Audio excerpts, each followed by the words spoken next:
आमीन मीडिया की जानिब से मैं उस्मान कुरैशी आज हमारे बोर्ड पर कलीम सिद्दीकी साहब को मदऊ किया है।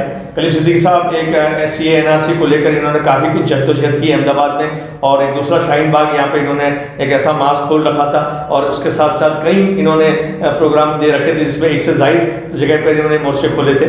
और उसके बाद इन्होंने काफ़ी लंबी जद्दोजहद चली जिसके अंदर इनके ऊपर सरकार की तरफ से काफ़ी केसेस हुए और इनको कई तरह से सताया गया।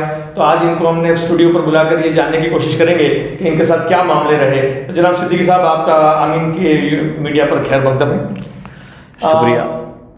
आप शुरुआत इस तरह से करेंगे कि आपके ऊपर काफ़ी सारे सरकार ने केसेस दाखिल किए थे उस ज़माने में, जो शायद आज तक जारी होंगे, तो उसकी क्या स्टेटस है ये समझना चाहूँगा आपसे। देखिए, 19 दिसंबर को CAA NRC के खिलाफ दिल्ली में शाहीन बाग बन चुका था, और यहाँ पर गुजरात में और गुजरात के अलावा जो है कई जगह पर बंद का कॉल था। तो अहमदाबाद में जो बंद का कॉल हुआ था उसी दिन जो है पूरा शहर बंद था और काफ़ी लोग सड़कों पर थे, चाहे सिटी का एरिया वॉल्ड सिटी हो, शाह आलम हो, और अहमदाबाद का पूर्व विस्तार जो है वहाँ पर जो है वो सारे लोग सड़कों पर थे क्योंकि लोगों के बीच में नाराज़गी थी। तो पुलिस ने जो है धारा 144 तोड़ने के जुर्म में केस दर्ज किया था, जिसमें हमें भी जो है, हम लोगों को भी जो है, बहुत सारे लोगों को जो है उसमें एक्यूज़ बनाया। तो उसमें जो है मैं भी एक एक्यूज़ था। तो उसमें उस केस के आधार पर बाद में मुझे तड़ीपार भी रखियाल पुलिस स्टेशन के ज़रिए जो है अहमदाबाद पुलिस कमिश्नर के ज़रिए किया गया। उस लड़ाई में मुझे हाई कोर्ट जाना पड़ा। हाई कोर्ट ने मुझे स्टे दिया पहले। उस स्टे के बाद जो है काफ़ी तल्ख टिप्पणी करते हुए गुजरात हाई कोर्ट ने जो है पुलिस को लताड़ लगाते हुए कहा कि भाई no one can be extern for raising their grievances against the government. यानी गुजरात सरकार या कोई भी सरकार हो, उसके खिलाफ अगर किसी नागरिक की शिकायत है और वो प्रोटेस्ट करता है तो उसको एक्सटर्न तड़ीपार नहीं किया जा सकता। बहरहाल वहाँ पर पहली जीत तो मेरी हाई कोर्ट में हुई। उसके बाद जो वो केस चल रहा था, अभी इसी महीने में जो है उसमें जजमेंट आया। तो उस केस को जो 188 का मुकदमा था, उसे जज ने उसको इतना यानी गंभीर मामला नहीं माना और वो कानूनी पैमाने पे सही केस नहीं था, जिसकी वजह से मेट्रो कोर्ट ने अपना जजमेंट दिया और उस केस को खारिज कर दिया। और हम लोगों को जो यानी 500 लोगों के खिलाफ मुकदमा दर्ज था रखियाल करंदरी मस्जिद के बाहर प्रोटेस्ट करने को लेकर, सभी को एक्विटल दे दिया है। तो आपको जेल भी जाना पड़ा था ये सब मामले हुए तो? नहीं, जेल तो नहीं, लेकिन पुलिस स्टेशन और बेल और फिर कोर्ट कचहरी के धक्के, और फिर उसके बाद तड़ीपार को लेकर अहमदाबाद से तड़ीपार कर दिया गया था। कुछ वक्त जो है मुझे तड़ीपार, जब तक कोर्ट से राहत नहीं मिली तो मुझे तड़ीपार भी रहना पड़ा अहमदाबाद सहित 4 ज़िलों से। लेकिन जो है आप किसी भी सरकार के खिलाफ जो है, जो भी CAA NRC में पूरे हिंदुस्तान में जो है वाहिद आदमी नहीं जिसको सरकार ने जो है इस तरह से परेशान किया हो। दिल्ली और यूपी में तो जो लोग यूपी के अंदर तो कई लोगों की हत्याएं हुई पुलिस द्वारा, यानी पुलिस की गोली से मारा भी गया। अहमद रजवी है, हाँ, घंटाघर पे जो लेडी जी बच्चे को लेके उनके ऊपर हाँ घर तक टूटने की नौबत आ हाँ है। लेकिन जो है इस आंदोलन ने मुसलमानों की ताकत भले अक़लियत में है, सत्ता नहीं है, कमज़ोर है, लेकिन इस आंदोलन के ज़रिए जिस तरह से मुसलमानों ने अपनी बात रखी, मुस्लिम महिलाओं ने अपनी ताकत दिखाई, जो मुस्लिम महिलाओं को कम आंका जाता था, जिसे यानी आज़ादी के इतिहास जब अंग्रेज़ों के खिलाफ लड़ाई लड़ी है तब भी इस तरह के आंदोलन नहीं हुए थे ना, जिस तरह से महिलाओं ने इतना बढ़ चढ़ कर हिस्सा लिया। और अगर इस तरह के से जो है यानी ये तारीख में लिखा जाएगा, इस तरह का आंदोलन रहा है। आपकी हिमायत में कौन कौन लोग खड़े रहे, मतलब केस होने के बाद और केस होने से पहले, ये समझना चाहूँगा। देखिए, मेरे लिए जो है तड़ीपार होना और मुकदमे होना, ये पहला एक बहुत शॉर्ट स्पैन था जिसमें मेरे खिलाफ मुकदमे दर्ज हुए, जिसको लेकिन मैंने मुकदमे दर्ज होने के बाद फ़ौरन ट्रायल फेस किया कि क्योंकि जो है इस तरह के केसेस जो है प्रॉब्लम ना खड़े, लेकिन फिर भी यानी तड़ी पार कर दिया गया। और तड़ी पार मेरे लिए बहुत ही शॉकिंग था कि ये क्या हुआ, यानी अब मैं अहमदाबाद में रह नहीं पाऊंगा जहाँ पे मेरा सब बीवी बच्चे कारोबार, मेरे दोस्त यार सब कुछ है, वहाँ से मुझे जाना पड़ेगा। तो लेकिन मेरे लिए शॉकिंग ये था, तो सबसे पहले मैं, क्योंकि CA/NRC में जो लोग जुड़े हुए थे साथ में, जैसे एडवोकेट सीनियर एडवोकेट आनंद याग्निक है, मैंने उनको बताया कि ये तड़ी पार का नोटिस मेरे पास आया। तो उन्होंने कहा देखो ये जो नोटिस आया आप इस पर तड़ी पार कर दिए जाओगे। उन्होंने पहला ये रिएक्शन था, क्योंकि आप सरकार की नज़र में हो और यहाँ पुलिस डिपार्टमेंट में मेरिट से काम नहीं होता। अगर आपको अगर कोई राहत मिलेगी तो वो कोर्ट से मिलेगी, हाई कोर्ट से। तो हम हाई कोर्ट भी जाएंगे और पुलिस का ट्रायल भी फेस करेंगे। अच्छा, वो यानी बड़े वकील भी हैं, उनके साथ काफ़ी टीम भी है। तो उन्होंने जो है पूरा केस मेरा जो है आनंद याग्निक साहब बिना किसी फीस के जो है वो उन्होंने जो है पूरा केस देखा। यहाँ तक कि जो पुलिस ट्रायल को फेस करने में उनका जो एसोसिएट थे प्रतीक रूपाला, उनका जूनियर, वो मेरे साथ जाते थे। फिर वेदांत राजगुरु, वो हाई कोर्ट में पूरी पिटीशन वगैरह बना के उन्होंने दाखिल किया और पूरा केस उन्होंने लड़ा। और जब मेरा ट्रायल चल रहा था फेस, तो ये पुलिस का यानी एक तरीका होता है काम करने का, तड़ी पार सीधा किसी को कर नहीं सकते, उसको सफाई देने का मौका दिया जाता है। तो पुलिस ने वो मुझे मौका दिया था। तो उसमें जो है पुलिस ने मुझे कुछ कहा कि भाई आप ऐसे लोगों को लाइए जो प्रतिष्ठित हों, आपके बारे में बताएं कि भाई आप अच्छे आदमी और समाज में रहने लायक हैं आपको तड़ी। तो उसमें जो है मैं जब लोगों को बताया तो लोग जो है खुद आगे से आकर बहुत सारे लोगों ने जो है मेरे साथ खड़े रहे, बोले कि भाई ये जो मामला जो है एक कलीम सिद्दीकी या किसी इंडिविजुअल आदमी का नहीं, ये पूरी कम्युनिटी का मामला है। क्योंकि ये लड़ाई जो है CA/NRC की कम्युनिटी की थी और सीधा है कि आपको हर कोई जानता है कि भाई आपका कोई क्रिमिनल बैकग्राउंड नहीं है और फिर भी पुलिस तड़ी पार अगर नोटिस इश्यू कर रही है तो ये जाहिर सी बात है सरकार चाहती है कि तड़ी पार किया जाए। उसमें दहियापुर के MLA जो है गयासुद्दीन शेख साहब हैं, इमरान भाई खेड़ा वाले हैं, फिर जिग्नेश मेवाणी हैं, ये लोगों ने अपना वहाँ पे स्टेटमेंट दर्ज कराया। फिर आपके हाथ में दर्ज, हाँ, यानी वहाँ पे यानी ACP ऑफिस में जो है वहाँ पे रूबरू में जाके उन्होंने जो है स्टेटमेंट दर्ज कराया और उन्होंने कहा कि भाई हम पिछले 10-12 सालों से कलीम सिद्दीकी को जानते हैं और कलीम सिद्दीकी जैसे लोग ही समाज में रहने लायक हैं।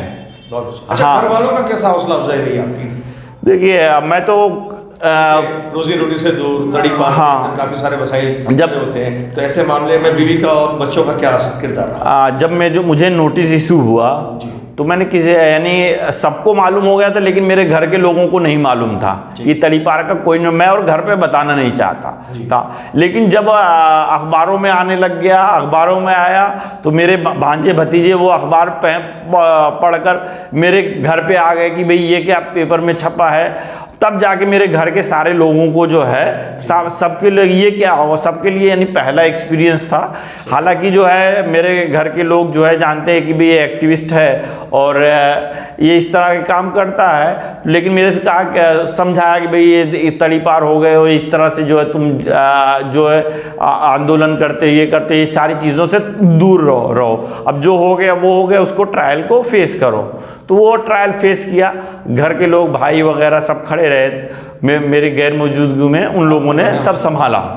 अच्छा, अभी आपको याद होगा कि अभी हालिया तौर पे सरकार की तरफ से फिर स्टेटमेंट आने लगे हैं कि भाई बहुत जल्द जैसे ही कोविड का मामला ख़त्म होता है हम लोग वापस कोशिश करेंगे CA/NRC। तो इसके ऊपर आपका क्या रद्द है?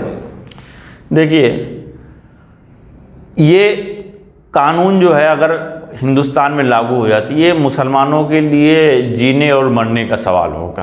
वो कैसे? वो इस तरह से कि क्योंकि RSS एक बड़ी प्लानिंग के साथ चल रहा है और मुसलमानों को दूसरे नहीं बल्कि तीसरे दर्जे का जो है, जिस तरह बर्मा वगैरह में जो है वो यानी बर्मा और हिटलर से ये लोग सीखने वाले लोग हैं। अच्छा। उनसे ये सीख कर जो है मुसलमानों को अपना दुश्मन मानते हैं और हालांकि मुसलमानों को जो है प्रताड़ित करने के लिए इस कानून का सहारा ले रहे, वो धीरे धीरे इनके मुसलमानों के वोटिंग राइट्स छीना चाहते हैं। जो यानी मुसलमान हैं जिनके पास खेत है, प्रॉपर्टीज़ है, उनकी प्रॉपर्टीज़ पे कब्जा करना चाहते हैं। देश में ऐसा माहौल बनाना चाहते हैं कि मुसलमान जो है धीरे धीरे जो है खुद ही जो है इस देश को जो है छोड़ते जाए, इनकी तादाद जो है कम हो जाए और ताकि हम जो है अपने मन मर्जी का जो है या जो यानी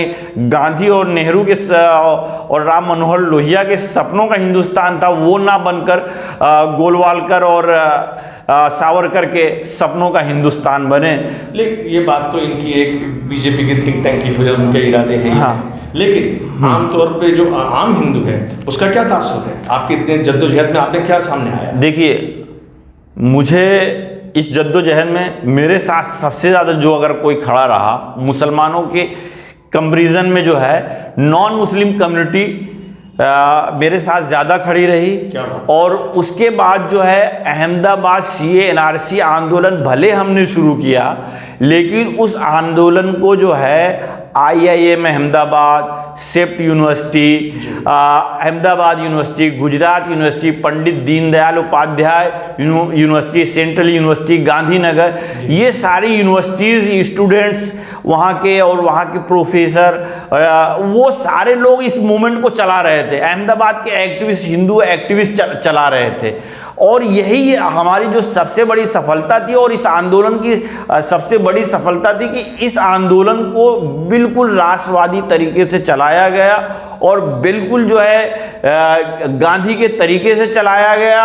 और हिंदुओं के जुड़ने की वजह से इस आंदोलन से बीजेपी को काफ़ी परेशानी हुई। उन्हें ये बिल्कुल अच्छा नहीं लगा कि फैज़ की गज़लें जो है आंदोलन में बैठ के कोई हिंदू गाए, वो बिल्कुल नहीं पसंद था। इसी वजह से जो है कहीं ना कहीं सरकार जो है बैकफुट पे इस मुद्दे पर गई थी। यानी इंसाफ पसंद हिंदू आज भी हमारे हिंदुस्तान के माशरे में है और वो बहुत ही पेश करते हैं जब भी उनको ऐसा लगता है मुसलमान पर कुछ ज्यादती होती है। बिल्कुल, इसमें कोई शक की गुंजाइश नहीं।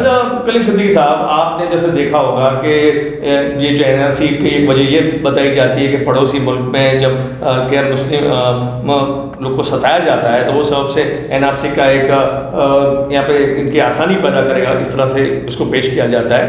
तो क्या इसके साथ एक आप इस तरफ भी तवज्जो दें कि जो भारतीय मुसलमानों की जो अक़लियत है, मतलब जो उसमें अक़लियत में माइनॉरिटी में है, तो उसके उनको भी हमको कोई कम बर्दाश्त नहीं करना पड़ता कि इस तरह की जो हमारे पे जो शिद्दत पसंद लोग जो जुल्म ढाते हैं, तो क्या इसके लिए कोई कानून नहीं होना चाहिए? देखिए, हमारे पड़ोसी मुल्क में जो है यानी इस वक्त की जो सरकार है उसने एक कानून में इस बात को लाया कि वहाँ के जो अल्पसंख्यक हैं यानी जो नॉन मुस्लिम हैं उनके साथ वहाँ पर प्रोसिक्यूशन होता है, प्रोसिक्यूट किया जाता है। और इसलिए भारत ये कानून बनाया कि वहाँ के हिंदुओं को यहाँ की नागरिकता दे दी जाए ताकि वहाँ से वो यहाँ आकर शिफ्ट कर लिए जाए। लेकिन हमको इस चीज़ को बहुत गहराई से देखने की ज़रूरत है क्योंकि यहाँ पर भी आए दिन गौरक्षा और गौमास के नाम पर जो है यानी एक दो नहीं दर्जनों मुसलमानों की हत्याएं हुई है। किसी ना किसी बहाने से मुसलमानों को प्रोसिक्यूट किया जाता है। माइनॉरिटीज़ यानी स्पेशल मुसलमान एकदम बिल्कुल निशाने पे। अच्छा, ये निशाने पे सिर्फ किसी संगठन के नहीं है बल्कि जो मौजूदा सरकार है उनसे जुड़े हुए लोग, उनसे जुड़े हुए संगठन और उनके जरिए जो है इस तरह के मुसलमानों की यहाँ पर प्रोसिक्यूट किया जा रहा है। लेकिन मैं पाकिस्तान की ही बात करूँ, पाकिस्तान में अभी एक घटना हुई थी, वहाँ पे भी यानी माइनॉरिटीज़ हो सकता है कि भाई वहाँ पे प्रोसिक्यूट किया जाता है। लेकिन एक जो है घटना में मुझे याद है कि श्रीलंकन नागरिक था उसने तहरीके लब्बैक करके वहाँ पे कोई पार्टी, उसका कोई पोस्टर जो है उसको फाड़ के, वो वहाँ पे सेल्स मैनेजर था, उसकी कंपनी के दीवार पे लगा दिया गया था। तो उसके बाद उसको फाड़ दिया गया, तो उसमें वहाँ के कुछ लोगों ने, शिद्दत पसंद लोगों ने मिलकर, एक भीड़ ने उसकी हत्या कर दी। लिंचिंग हुआ। हाँ, वहाँ पे जिस तरह इंडिया में मॉब लिंचिंग होती है उस तरह वहाँ पे उसकी मॉब लिंचिंग हो गई। उस मॉब लिंचिंग के बाद पाकिस्तान के प्रधानमंत्री उस वक्त के इमरान खान ने उस एक्ट को शेम ऑफ द नेशन कहा, और उसके अलावा उस श्रीलंकन नागरिक जो नॉन मुस्लिम था, जिसको जो है इसलिए मारा गया कि वो उस पोस्टर को फाड़ा जिस पे जो है कलमा लिखा हुआ था या कुरान की आयत लिखी हुई थी। हाँ, वो तो यानी उसके साथ गलत हुआ। उसको बचाने के लिए एक आदमी ने कोशिश भी की, तो वहाँ से सबसे बड़ा जो अवार्ड होता है बहादुरी का, उस अवार्ड को दिया और वहाँ की सरकार ने, और उसने यानी माफ़ी मांगी वहाँ के इमरान खान ने वहाँ के अल्पसंख्यकों से, और उसके लिए जो शेम ऑफ द नेशन, ये यानी वहाँ की सरकार का रोल रहा। उसके बरअक्स अगर हम हिंदुस्तान में देखते हैं, क्या यहाँ के वज़ीर आज़म या वज़ीर दाखिला या किसी भी, चाहे आरएसएस के प्रमुख हों या बीजेपी के नेशनल प्रेसिडेंट हो, किसी ने इस तरह की माफ़ी मांगी या किसी भी एक्ट को शेम ऑफ द नेशन कहा? क्या उनको बचाने के लिए क्या कोई कदम उठाया गया? इसको प्रमोट किया गया?